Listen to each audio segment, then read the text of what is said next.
In the history of humankind, wars were not always limited to gunfire, swords, and strategic maneuvers. In desperate attempts to defeat the enemy or secure victory for their nation, people often turned to unusual, mysterious, and even supernatural methods. Magic and occultism have always remained on the fringes of major historical conflicts, but they often played a key role in the fate of peoples. Looking at more recent wars, we can see how generals and state leaders used symbols and rituals to boost the morale of their soldiers, or perhaps even try to appeal to higher powers for assistance. The influence of magic and occultism in the great wars of history is not just about playing with faith or superstitions. It is an important component of the psychological, cultural, and spiritual preparation of nations for war, helping them maintain faith in victory even in the hardest times. Ancient Egypt, famous for its pyramids, pharaohs, and the Nile River, was also a place where magic and occultism played an important role in warfare. The pharaohs were considered direct descendants of the gods, which gave them divine power in their military conquests. Before setting out on a campaign, pharaohs often turned to their chief priests for advice. The priests performed rituals, using amulets, steles, and other magical objects to invoke protection from the gods and curses on enemies. One famous example is the Book of the Dead, a collection of spells and prayers meant to aid souls in the afterlife and provide protection from evil spirits. Especially interesting is the use of war dolls or figurines made of wax or clay. These dolls symbolized enemies, and curses or spells were cast upon them. Then they were destroyed to bring real harm to the enemy. The ancient Celts, a mystical people living in modern-day Ireland, Britain, and Western Europe, believed in the power of nature, gods, and spirits. At the center of their spiritual system were the Druids, priests, teachers, and prophets, well versed in the art of magic. The Druids participated in the preparation for military campaigns, performing rites to invoke the blessings of the gods and aid success in battles. They conducted rituals at sacred places such as stone circles or ancient oaks, where they believed there was a connection between heaven and earth. One of the most mysterious aspects of Celtic magic was the use of ogham, an ancient writing system consisting of various combinations of lines on stone or wood. These symbols were believed to have magical power, especially when carved by Druids during rituals. Furthermore, there is a belief that Druids used psychoactive plants such as fly agaric to gain visions or connect with spirits. These visions, where possible, helped them predict the outcomes of battles and determine the best tactics for their armies. The influence of the Druids on Celtic warfare was so significant that the Roman Emperor Julius Caesar noted them as key advisors to Celtic leaders in his writings.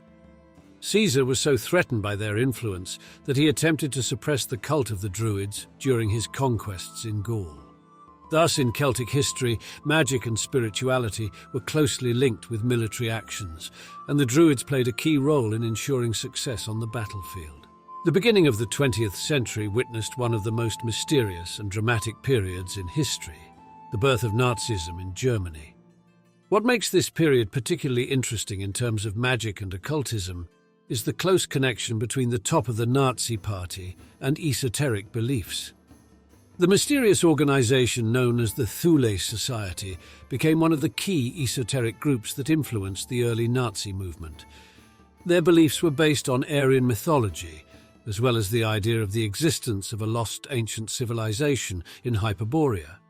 Members of the society believed that they were direct descendants of this great race and had special spiritual potential. Heinrich Himmler, one of the main leaders of the Third Reich, was known for his fascination with occultism.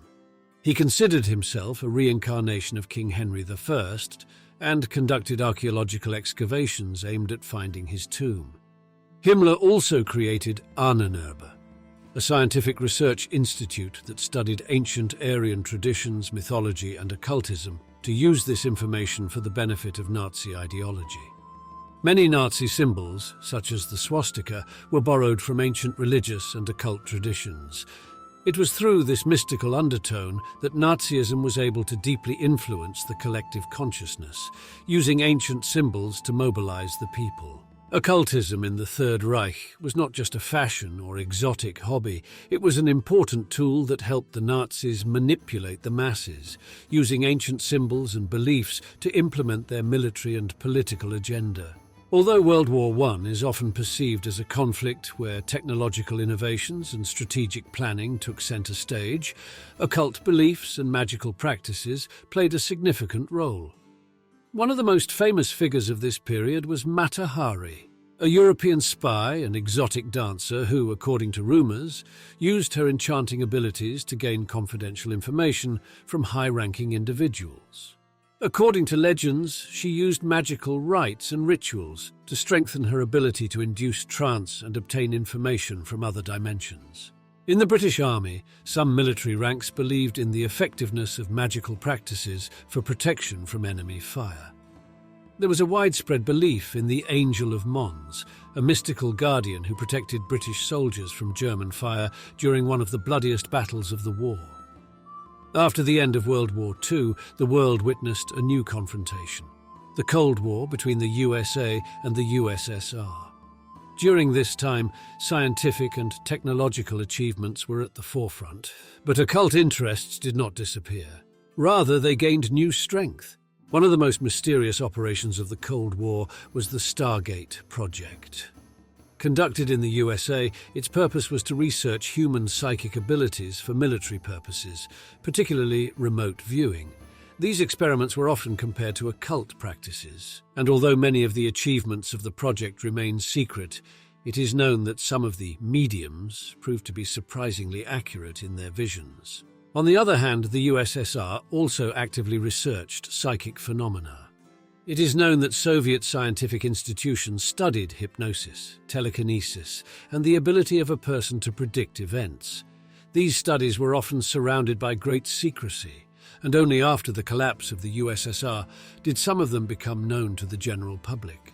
Returning to the Middle Ages, when belief in magic and occultism were deeply rooted in people's lives, the wars and conquests of this period were accompanied by a number of magical practices and rites aimed at ensuring victory. Knights, before embarking on a campaign, often turned to wizards or priestesses for blessings. In particular, they might wear amulets or talismans charged with magical energy for protection from enemy magic or weapons. Verbal spells were also part of military strategies. Sorcerers and witches could be summoned by army commanders to use their powers to sabotage enemy troops, or, conversely, protect their own troops from harm. But magic was not always used for good. Accusations of witchcraft, often supported by political or social motives, could lead to cruel witch trials, which committed terrible crimes against innocent women and men. The great wars of history may end, but the stories of magic they leave behind continue to live, inspiring us to wonder and dream. And although the modern world may consider itself far from the era of swords and magic, deep in the hearts of many of us still burns the spark of that ancient magic.